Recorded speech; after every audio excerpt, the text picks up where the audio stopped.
দীর্ঘদিন যাবত নারায়ণ সরকার নামে রেখে মানব পাচারকারী বাইকে চুরি এবং নেশাজাতীয় দ্রব্য বাংলাদেশের সাথে যোগাযোগে রেখে বাণিজ্য চালিয়ে যাচ্ছে। তার বিরুদ্ধে বিভিন্ন থানায় অভিযোগ থাকার পর অবশেষে শুক্রবার রাত রাধানগর বিএসএফ ক্যাম্পের বিএসএফ এবং মধুপুর থানার পুলিশ তাকে চুরি যাওয়া বাইক সহ নিজ এলাকা থেকে গ্রেফতার করতে সক্ষম হয়। জানা যায় নারায়ণ সরকার একটি চুরির বাইক বাংলাদেশে পাচারের উদ্দেশ্যে নিয়ে যাচ্ছিল।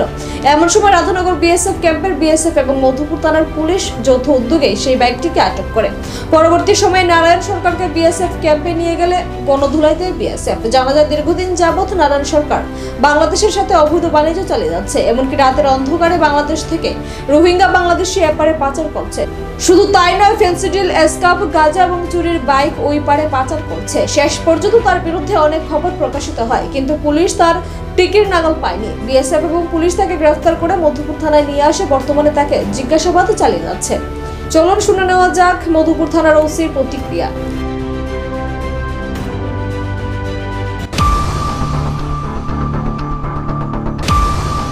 বলছিলাম, গতকাল রাত মানব পাচারকারী নারায়ণ সরকারকে আপনারা যে গ্রেফতার করেছেন, তো এটা তো শুনেছি বিএসএফ এর অভিযানে সংগঠিত করা হয়েছে। হ্যাঁ, একটা অভিযানে ওকে গতকাল রাতে আটক করা হয়েছে। এইখানে তো পরবর্তী নেক্সট সময়ে হয়তো আপনারা এখানে পৌঁছেছেন। হ্যাঁ, এই বিষয়ে এখন ইনভেস্টিগেশন চলছে। তার কাছ থেকে কি কি উদ্ধার করতে পেরেছেন?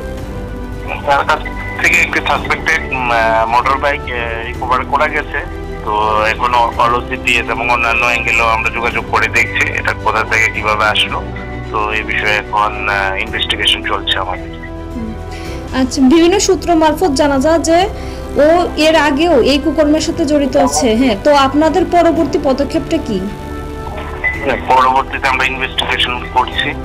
তো এভিডেন্সের ভিত্তিতে ওকে কোর্টে ফরওয়ার্ড করা হবে। এর নম্বর প্লেটটা দেখে তো মনে হচ্ছে যে বাইকটা এখানকার নয়। না, এই বিষয়ে আমরা তো ইনভেস্টিগেশন চালিয়ে যাচ্ছি। তো দেখছি কি হয়, কি আসে। ধন্যবাদ। আজকে কিছুক্ষণ পূর্বে বিএসএফ একটি রেড করে হলুদুল্লাহ পুনর্বন অঞ্চলে এবং সেখান থেকে একজন ব্যক্তি যার নাম নারায়ণ সরকার তাকে একটি বাইক সহ ডিটেইন করে, এবং এটা খুব সন্দেহজনক ছিল। হয়তোবা সে এই বাইকটা অন্য কোথাও পাচারের উদ্দেশ্যে এনেছিল। এই বিষয়ে তারা অলরেডি আমাদের কাছে ইনফরমেশন দেয় এবং আমরাও ঘটনাস্থলে যাই এবং এটা এখন ইনভেস্টিগেশন চলছে। স্যার, বাইকের নাম্বারটা কত? বাইকের নাম্বার হচ্ছে TR02H8668। তার বাড়ি কোন জায়গা? তার বাড়ি পুনর্বন অঞ্চল। আপনার কি মনে হচ্ছে প্রাথমিক ধারণা এই চুরির বাইক ছিল এটা? এটা সন্দেহজনক ছিল। এই বিষয়ে অলরেডি ইনভেস্টিগেশন স্টার্ট হয়ে গেছে।